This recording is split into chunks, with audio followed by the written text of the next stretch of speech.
Welcome to the Slop Farm. Enjoy the video. You're ready. Verify the domain in Google Search Console and submit your XML sitemap now.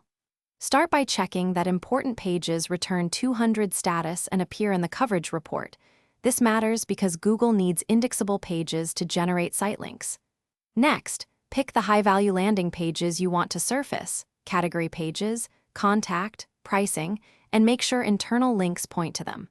Once done, request indexing for changed pages so Google can see your structural signals quickly. Now optimize structure so search can choose site links confidently.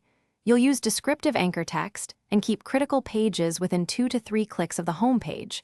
That reduces ambiguity. Add structured data like organization and breadcrumb list to explain relationships, and fix duplicate titles plus thin content that confuses algorithms. Make canonical tags consistent across variants. While you work, monitor performance and index coverage. The changes inform Google's algorithms over time, so be patient but methodical. Finish by strengthening internal links and adding an HTML sitemap page so users and crawlers find priority pages faster.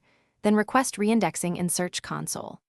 If Google shows an unwanted site link, don't panic. Improve that page's content and internal signals, or block it via robots. TXT or noindex if removal is necessary. Note that removal may take time.